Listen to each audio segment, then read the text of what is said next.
Hi, everyone. I am Kelly, and this is Vote Her In. Vote Her In is a collaboration between Two Broads Talking Politics and Rebecca Sive, we've been partnering on this venture for a while now, and it's been a lot of fun.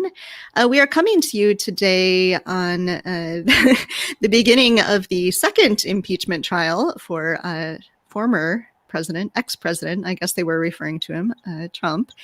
And so I think a lot of people have been thinking about the past, and we're really going to be focusing here on the future and moving forward, even into 2022. So I'm going to turn it over now to Rebecca, and Rebecca will introduce our guest today. Hi, Rebecca. Hi, Kelly. Glad to be here as always in the middle of frigid February, at least where we are. But I guess we'll get through it. And in part, we'll get through it. I express my own opinion because we're seeing an impeachment session, which, regardless of the outcome, I think is going to educate people about, enormously about what's at stake in the future. And as Kelly said, what we wanted to do is start looking ahead, as crazy as that may sound, a couple weeks after inauguration. But we have this wonderful chance to talk with Ashley Spillane, who is a terrific woman in general. She's done many interesting things, but in particular, she knows a lot about voter turnout and messaging and all of that. And so we thought we would explore with Ashley this evening, her thoughts about what this may all need to look like during 2021 and 2022, when I guess sort of a year from now, the Biden-Harris administration will have a track record, right? And some people will be happy, others maybe not so much. Women will be running for office and will want to understand what the strategies are.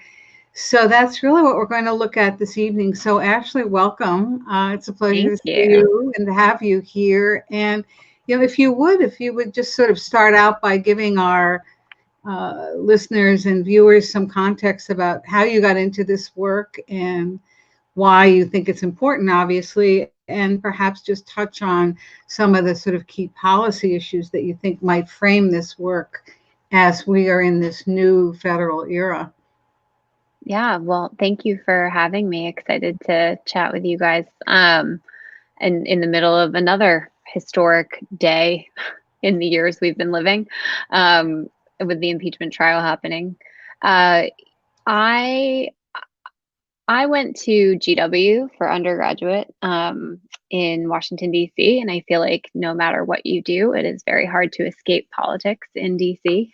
I wasn't a political science major, but being so close in proximity to what was happening, I was in school at the time that war was being declared on Iraq right after 9/11. And was going to school with people from all over the country, all over the world, and just getting so many different perspectives on what was happening and what was happening at the hands of our government. And I had not, paid a particularly strong attention before that. Had great teachers, great history teachers, good civic classes in high school, but didn't know a ton about, all the different members of Congress and everybody's roles, and learned a lot just being in DC. And I think for me, the Iraq War was a catalyzing moment to get involved personally, just to follow along, pay attention to what was being presented to the UN, what was being presented to Congress, how things were working, who was making decisions, how I personally felt about it, how my friends felt about it. Being a part of the demonstrations that were happening, and all of that was really inspiring to me, to be able to live in a country where you can voice your opinion and have so much transparency around the process, even when you vehemently disagree with what's happening.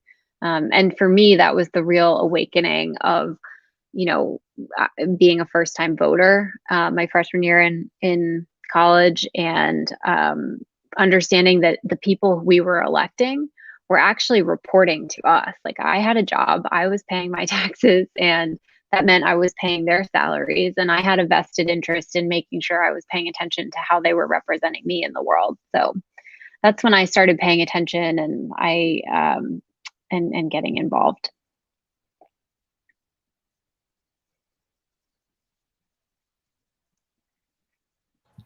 tell us how you then moved into this whole arena of uh, voter turnout, voter mobilization, rock the vote, other things like that you began to do. I was seeing, I worked on campaigns for a while all over the country and was incredibly um, interested in learning about what other people and other, I grew up in New England and Massachusetts. I moved to Iowa when I was 20, and that was a very different way of living, because I wasn't just in, in another city in Iowa. I was in a pretty rural part of the state, and it was really amazing to understand how diverse this country really is and get to see that up close and learn, from people who were really struggling with very different things than people in my family. And then some things that were all sort of common threads. And through doing that, I learned from my own social circles, especially the ones that weren't related to GW, that people my age weren't really paying attention. They weren't really that involved, and they didn't really care. And it didn't seem like they understood that it impacted their lives at all. And that made me really interested in figuring out how to change that. I tell this story. I feel like he's getting really sick of it all the time. But my younger brother, he's a year younger than me, and for the first couple of campaigns I worked on, I was doing voter contact, trying to get people out to vote. But 24 hours a day, you work on a campaign. It's like all you eat, sleep, think, everything you do, you dream about making sure people go out to vote. And it just never occurred to me to start with my brother. Like he did not vote for the first many campaigns that I worked on until I realized that he wasn't voting, and then we could, start engaging him. So I think, I think the most beautiful lesson of the last 4 years is that there was a sort of awakening to this fact that, like, we really do have some power and some say in this process, and we have to talk about that with people, and we have to share those ideas, and if we're passionate about it, we have to make our case to people around us that are closest to us, that you might not, that you might overlook, or you might prioritize, making phone calls into a state like Iowa or Michigan or Wisconsin. But if you're from New York, you should be having conversations with people in New York too. So I got really interested in that, and really interested in figuring out how can we change the culture in our country around voting. Like just bluntly, was like not cool to care about politics. It was like was super nerdy. And I feel like that I'm so proud of having played some small role in helping shift that culture, because I feel like democracy is trending now and has been for the last few years, and making it really cool to care has been a life passion of mine. So let's talk some about women. We, of course, at Vote Her In think a lot about women voters, women electeds. And what are the kinds of ways that you see women in particular sort of getting motivated to think politics is cool and getting out to vote? What are the kinds of messages that really work with getting women interested? What are the kinds of organizing strategies? What is it that really gets women the door and into the polling place?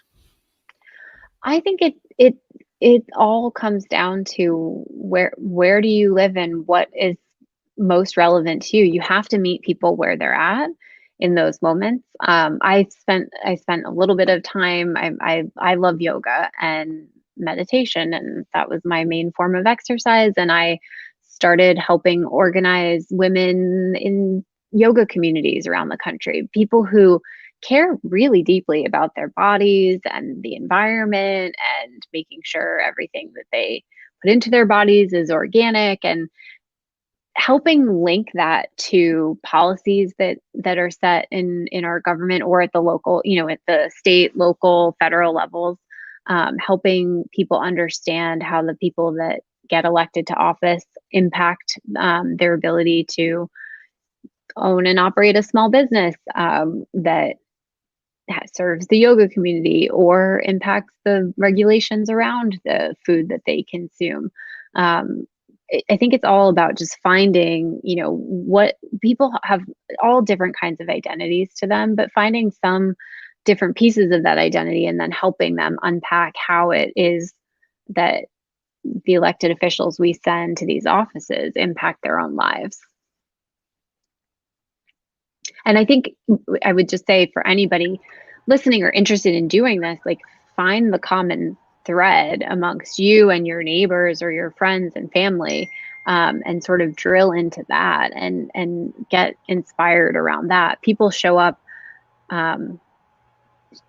People show up in elections for all different sorts of reasons. And even if you're sort of united around who the candidate you're showing up for is or isn't, you often are motivated by very different things. So I think it's just a matter of figuring out what is that common thread and how do you communicate better, more openly about it. And when you think about that common thread, on their pollsters who make lots of money and other people in the political world who think a lot about what to do about these common threads. But can you share with us, what you see as the messaging that goes with the thread? I mean, what is it that you said to those women in the yoga classes or the other women you've worked with? And how do you think that that can be expanded? I think one of the challenges for the next congressional election is we have a very narrow margin in the House of Representatives. The Senate's a tough situation. Women aren't making great progress at executive levels in the states. So the question is, what have you learned from your own experience with working with women on the kind of message that you think can deepen the commitment of those women you find to working with other women to promote their turnout? I think when people talk about this, especially amongst sort of political operatives, and I think some of the criticism of polling that I think is a little bit unfair is people are looking for like a slogan that they can give to people to like hook them. And that's not what this is. I mean, this is, much deeper engagement. And that's why, some of the grassroots organizing that we saw across the country over the last 4 years, this like real deep interest in having real conversations, going door to door, meeting your neighbors in person. COVID happened, then we're, doing it more on phones and text messages, or even, organizing digitally. Even I downloaded an app in 2018 to send text messages to people in my contact list that I could see hadn't voted. And I think that part of this is when the people in your phone book. You wouldn't necessarily say to your friend from college the same thing you would say to your coworker from a year ago, right? You have different relationships with people, and that their interests are different. And I think that part of this is making sure that you're engaging with more than just a sort of tagline or a throwaway line.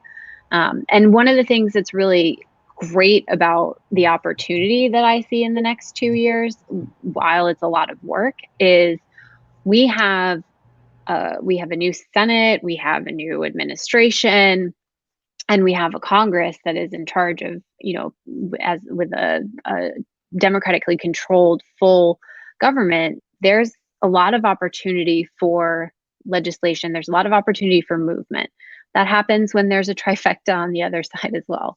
And what happens in that moment is that we need to make sure we're communicating with people about what's going on.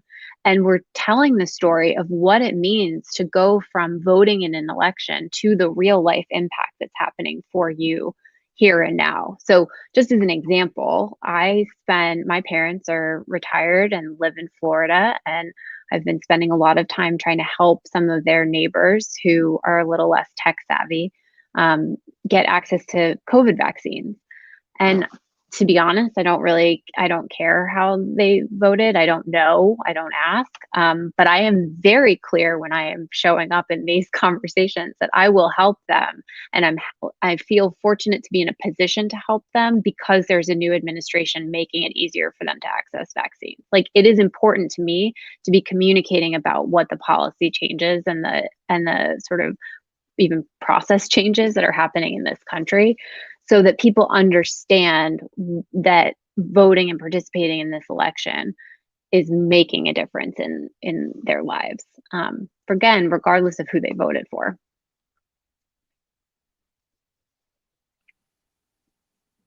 Follow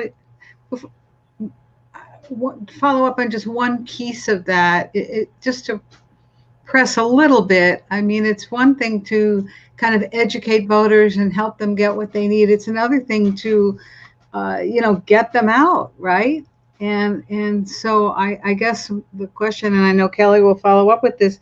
The question is, did you see anything in the 2020 presidential that led you to believe that there was a common message that would mobilize women voters that we can expand upon as we're looking ahead and as we're trying to, for instance, increase the margins in the House and the Senate? I mean, the one thing I think is that with all of the individual members in Congress, it is important to at least make sure that people understand what they have done and what their work is, and that it cannot be showing up right before the election.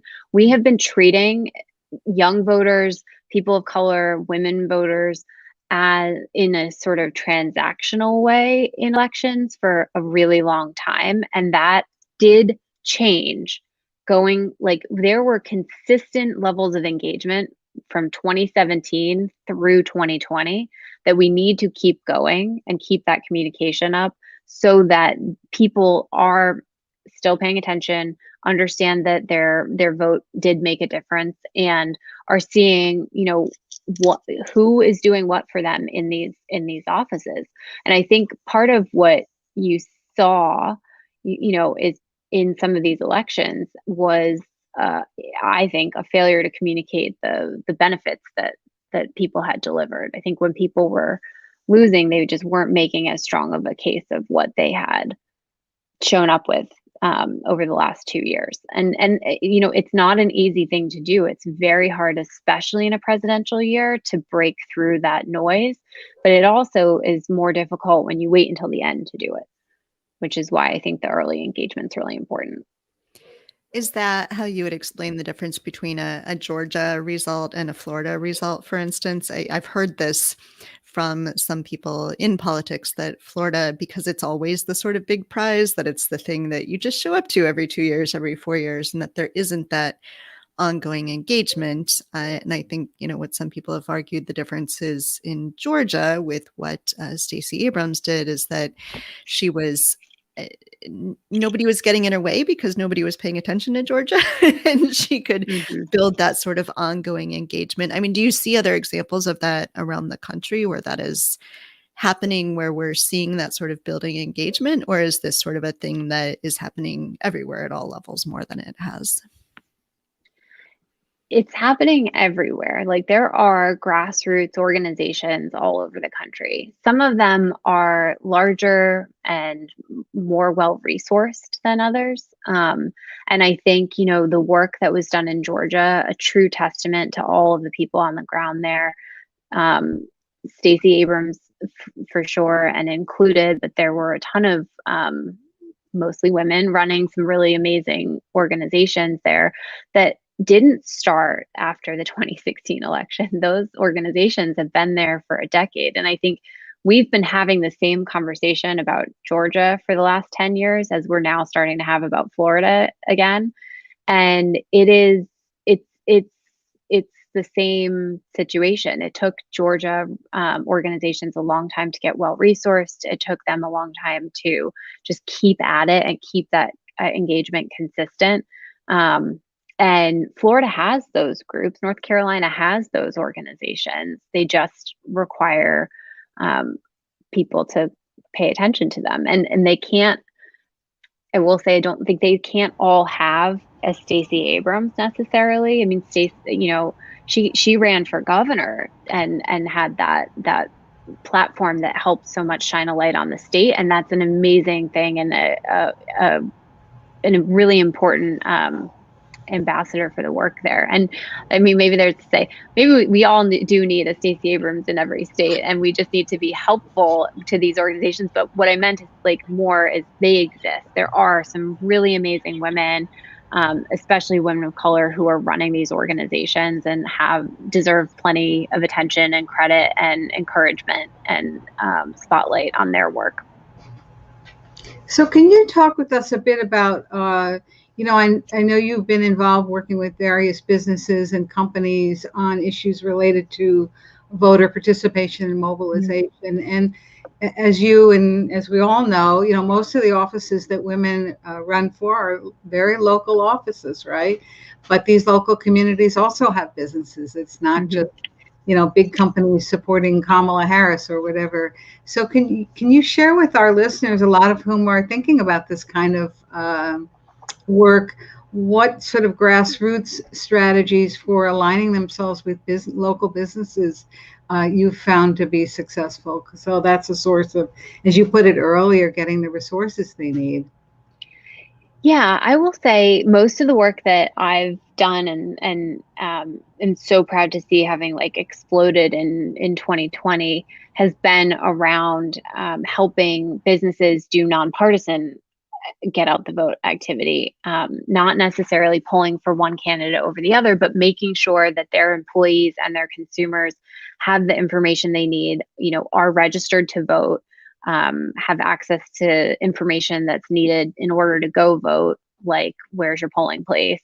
And also sometimes helping the companies think through whether there should be a candidate for them. And that's a perfect place to try to get in as a local candidate into a company, is to offer to come and have a discussion with the person that you're challenging, and let people make up their own mind and have a really robust discussion. Also, it's a really good opportunity for the candidates to hear back from people in the community who have a stake in an interest in the work that the candidate's doing, to get some feedback there. And I think, you know, I will just say businesses in 2020 showed up in such an enormous way to help save our democracy. And I don't mean that from a partisan perspective. I mean that from like identifying problems such as making sure that voters had access to early vote information so that they could feel safe and secure about either showing up at a